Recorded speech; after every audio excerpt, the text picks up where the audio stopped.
Okay, greetings everyone. Welcome to Gerard, Black in the Philippines with the truth. I hope you're having a wonderful day. I'm enjoying myself. The best revenge in life is to live good. And it's just life is good.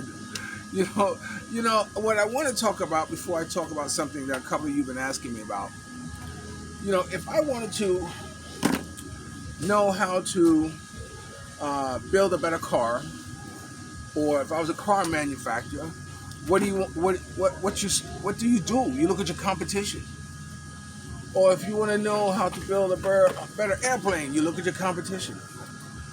And so if you want to be a better blogger, you look at better bloggers. And I say that because, am I looking at different bloggers and everything? I'm not going to mention their names because, if you watch them, you'll know what the topic I'm going to be talking about. But I caught this one blogger, and his title was American Men Are Moving to the Philippines. Now, be that as it may, I mean, why not? If you want to get away from the hustle and bustle of any country, you always want to go somewhere where your money goes further. You can speak the language. I had a chance to go into South America or somewhere like that, but I didn't want to deal with not being able to speak the language at all, especially when you start dealing like Mexico or Cozumel or some of those other places. But even thinking about going somewhere to like Jamaica or Haiti or somewhere like that, I can't speak the language because, man, I tell you, although they claim to speak English, I can't understand them. So anyway, so coming to the Philippines was a niche. But the topic matter was about Filipino girls and how Filipino girls are gold diggers now.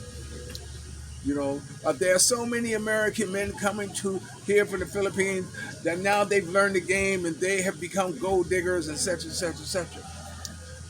And I said to myself, I mean, they even ask you how much money you get a month. If you get less than $2,000 a month, they don't want to mess with you like that. And I'm thinking, Paul, what the hell are you talking about? Really, what are you talking about? I mean, according to your analysis, when a Filipino meets a foreigner, she's going to run his credit. And it's absolutely ridiculous. Now granted, there are some Filipino girls who probably know how to, how to hit a mark. We'll leave it like that, how to hit a mark. But if you come here and if you're looking for companionship, there's certain places that you don't go, to look for companionship. Like if I was looking for love, why would I go to a strip joint? Or if I'm looking for a party girl, I don't know. I was going to say, why would I go to a library? But then librarians can be pretty freaky. Let me tell you. I know this one. My God. She cheated on her husband with the janitor.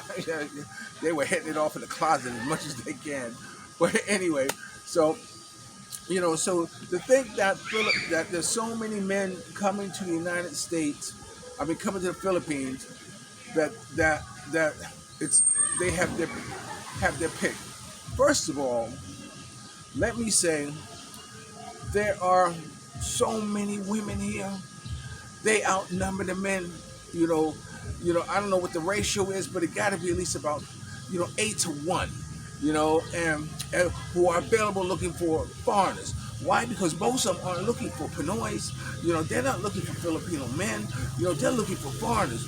So once a Filipina has decided to look for foreigner, that already X out a Pinoy. He's out of the picture. Granted, there's nothing wrong because, like I spoke on it once before, that's a form of employment or for how to social elevate themselves and their family by latching on to a foreigner, and there's nothing wrong with that. It's the next best thing to being a nurse or call center. If you haven't got the education or if you don't have the skill set to do anything else, well, then latching on to a foreigner is a good thing. Now, granted, them getting to know your finances. If I ever get married, I have to go off to the woods of Africa and find me some crazy, naked zebra bitch that knows nothing about money. Now, what point in time are you with a girl, that you sit down and have her go over your finances with? Is there ever a time? Really? Most of the time, unless you're contributing to the pot, there's really no reason for you to know, my money source or where it comes from or whatever. As long as the bills are paid, the rent's paid, you have what you need, your kids are being eaten, feeding. If you want to go somewhere, we go. If you want to do something, you do. So what sense does it make, for her to want to know, your exact source of income? So the fact that a Filipino girl would ask you, where does your money come from? And when you're in the process of getting to know her, it's totally out of the box. It's out of the picture. Now you can now, granted, there are, if you're looking for the classic Filipino girl, long hair, thin, white, there are plenty of them around too. There is a form of discrimination that takes place within the Philippines. I spoke about this before, but anyway, I know with me and Mia and I, I just recently started showing her, hey, my finances, because I feel comfortable that her and I in it for the long haul. So she always spoke about saving like this, and what have you. So I thought maybe it's time for her to see, how much money I make, where does it go, and how come we can't save anything. Which, surprisingly enough, lo and behold, this month, and I'm going to tell you why. This month, I've saved. I have been to save, a comfortable amount of money, but it's allocated for something else. But anyway, so anyway, recently I just sat her down and showed her, because normally what we do is that, at the end of the month, beginning of the month, we say how much is rent, that's for rent, how much for electricity, that's for electricity, how much for water, okay, how much for, payments, for cable, and we take all that money right there and we put it away till it actually gets paid. And so, anyway, like I said, it took over a year before I wanted to let her in on my finances. Like I said, that was the reason, because I felt that her and I are going to be in it for the long haul.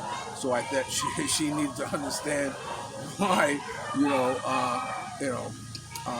why I run out of money, which from now on I never will, because I fixed that problem, and it was through this month that I was able to fix that problem. Now, granted, like I know a foreigner, he says, I got 7 children in the Philippines from different mothers, and so I asked him. I said, are you supporting those 7 children? And he got quiet. Right now, I can count on the number of my fingers, 3 or 4 girls who've gotten pregnant by foreigners who just came in jet. But you see, it's no different than you're at war in Vietnam or I'm sure in Pakistan, or I'm sure wherever.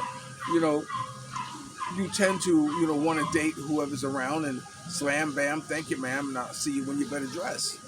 But then it happens a lot here in the Philippines where foreigners come and just take advantage of Filipino girls. Is there anything wrong with Filipino girls taking advantage of foreigners? No, no, no. By all means, get as much as you can, as fast as you can, and go home. But it's like, what are the warning signs? To me, one of the warning signs, if I was to wonder about a girl, I wonder about a girl who's always hanging around with her other girlfriends who are with foreigners. The reason being is because they're passing on their experience to her and what to watch for, and blase like this, which is honestly, it was something that I wondered about me at first. It was like what are they telling you? What are they teaching you? To whatever. So I was very cautious and very suspicious, over certain things when it came to letting her in on things. So anyway, I just want to say that I am not going for the thing that there's so many Americans coming here that has changed the dating dynamics here in the Philippines. You can always find a Filipino girl with no problem, no muss or bust. But anyway, what I want to touch on something is real quick, and is that one of my viewers asked me, Gerard, you didn't say nothing about you getting married. So let this be the first time I'm mentioning it, that I'm getting married. I pick up the license the 18th of this month, and we have a wedding date scheduled for September 18th.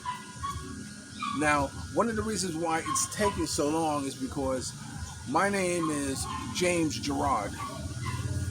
And once I started, taking pictures and like this, I couldn't use photos by Jimmy or G, my last name, or what have you. So I decided to use my middle name. So I changed James Gerard to Gerard James, because photos by Gerard, as you know, it sounds a lot more, like Madonna, Sting, or who else has one name.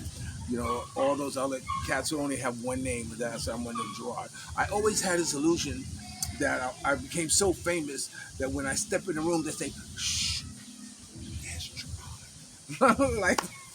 like that. It has happened, So I've accomplished that.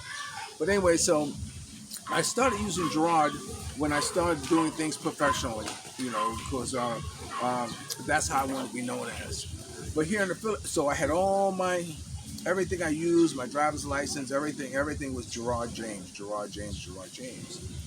But when I came in to get married and I got my birth certificate, it said James Gerard. So it was a whole big thing about, trying to prove that Gerard and James are the same person, because the paperwork has to be spot on. So after trying, different manipulations of how to do it, we finally got it done because I had my Filipino driver's license, which is something that you need to do if you stay in the Philippines over 90 days and driving and still here. You need to get a Filipino driver's license. It's good to have it. It's good to have your driver's license, your vehicle insured and registered. I tell you that all the time, as far as being on the road, just to save yourself from a lot of headaches. So anyway, because I had my license, Gerard James, they were willing to change it to James Gerard. So I used that. Even my passport was in Gerard James. So they accepted my identification with James Gerard, and that piece of ID that they used was a Filipino driver's license. So I'm very grateful. Now, putting on a wedding, I'm going to have my once in a lifetime type of wedding. Most of the time when I got married, it was just with a justice peace or something like that. But this time, as they say, I'm putting on the dog. And Mia is going to, she's going to be, the bride that every young girl, I guess, dreams of wanting to be when they get married. And when I talked about finances, because we had decided that I'm going to pay for it. course, no one else is going to pay for it. So I took all my money that I had and just stopped paying everything and put it in the safe. And lo and behold, we're still surviving, which leads me to believe that, my God, I've been spending so unnecessarily here in the Philippines that if I'm able to save this large amount, and here it is, woman, on the 15th, then I should be able to do this every month. I need cataract surgery, all this stuff. So, I was able to do that. So we got a nice wedding plan, planned out for September 18th. After we get our license on August 18th, then that'll be official. So yes, I'm getting married. I found out someone who I want to be with. It's still a work in progress. Don't get me wrong. By no stretch of imagination is it perfect. But the moments that we are happy outweigh the moments that we are in conflict. It's you're still adjusting because you're still dealing with a woman from another culture. So, and that's a blessing in disguise, because you don't have the attitude. The reason to have an attitude is different than with an American girl. Like when I first started dating Mia, she was always concerned about my phone. Always wanted to know who was I chatting to, always like this. And my never being one to hide it. Just when you popping out, when you do like this or like this, popping out of nowhere just to see if I'm chatting with someone or whoever it is I'm chatting. And I've never hid that from her, because whatever is this what you want to see? So it took a while, but she finally stopped. You see, the conditioning of not having, or never being caught with anything, or never be having to worry about anything, finally wore her down. Was that she doesn't care who I'm on the phone. She doesn't care who I'm chatting with. Granted, if I'm doing a video chat, well, that's something different. You want to know, but one of those things. But even then, she's never had to worry about anything. So I'm grateful that part of the relationship has got to be behind you, because you can't judge your present relationship by your past relationship, and that's what we sometimes always do. We tend to want to not compare, but the same thing, that person that we want to automatically assume that this is what you're going to be doing. Rather, if you're chatting with other girls or whatever like this, or dating other girls or whatever, they think you're going to do it. But, the one thing the one big problem that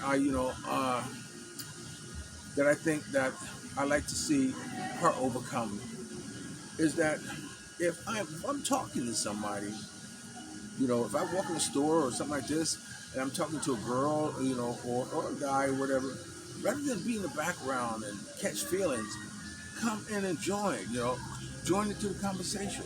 I'm very talkative, and I can manipulate myself into virtually any type of conversation. So it'd be good if she would learn that, or have that ability to be able to do that, rather than letting, sometimes your mind can be your own worst enemy. And I just got to the point, look, I can't compete with what you tell yourself in your head.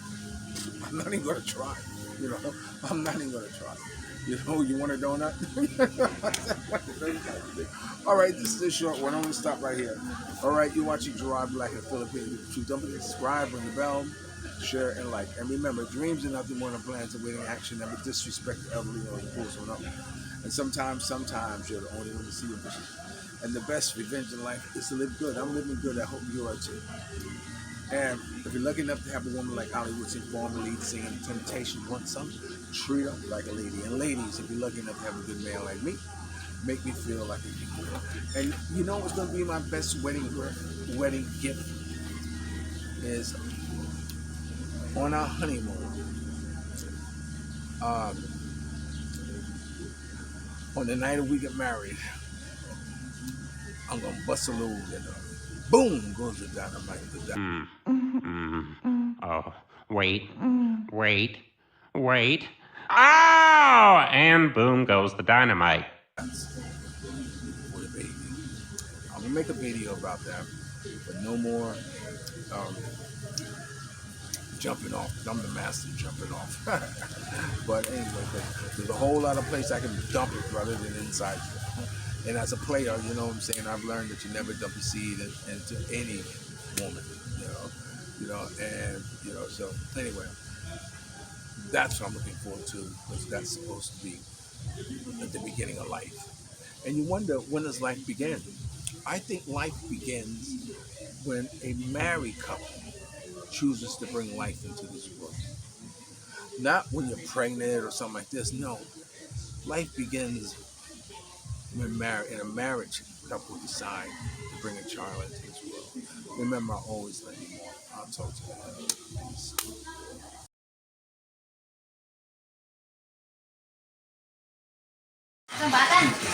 Okay, welcome to Gerard, Black in the Philippines with the truth. We did a video on this once before, so we did this once before about native chicken. Now we have two Filipinas who are going to tackle this bird. Let's see the chicken. Let's see. There it is. As you see, it is alive. Okay? Mia's holding it like she's holding balloons.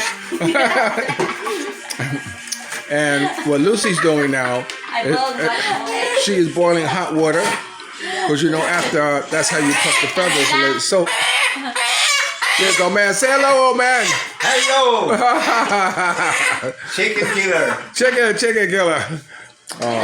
You boiled in first. Look at the chicken. No. Okay. So what are you saying? Wait, what are you saying? You don't do like this?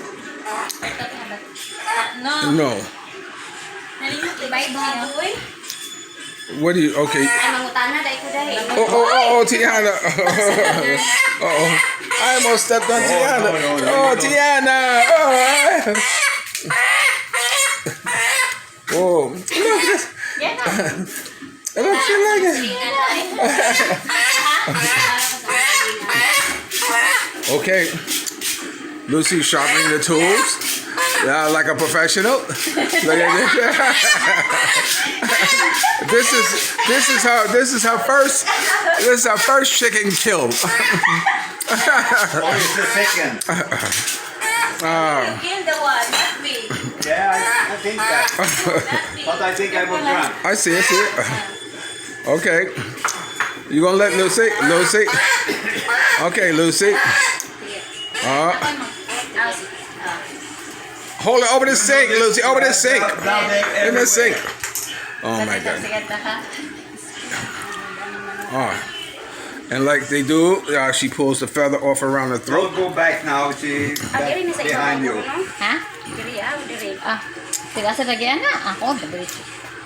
Yeah, she plucks the feathers around the throat, and then she taps it to get the vein to come up to the skin. Okay, we're going to raise the camera so you don't see her actually cut it. Oh, look, she's turning her head. Oh, there she goes. She made the cut. Let's go on this side so you can see. Where is the head? Let's see on this side while Lucy's doing the cut. I don't see any blood, Lucy. Oh, yeah, now I see blood.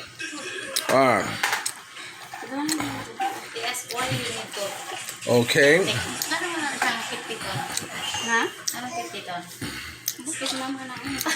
There was some thought of not killing it because they have grown attached to it. Lucy's mother bought two of them from the mountains, and one of them got away. He's out there. He's out there in the neighbor's yard. Oh, she blesses. Blesses Tiana again. Good Lucy. Lucy blessing the baby. Go bless the old man. He needs all the blessings he can get.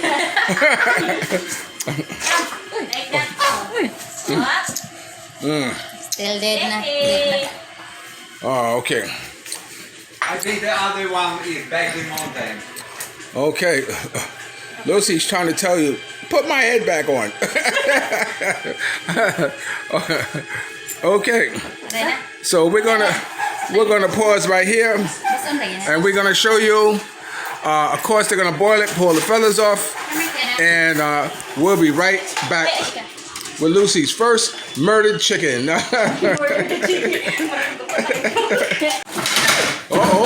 It seems like he has another idea. Lucy's fighting with him. This chicken is. He does not want to die, Lucy. He does not want to die. Oh. Of course, we know that's the nerves and the reflexes. The breath, not breathe. Okay, Lucy, is it dead? You think? I don't know because still alive. The way it's jumping around, we don't know. No, I think it's. Die now. Okay, we'll be back.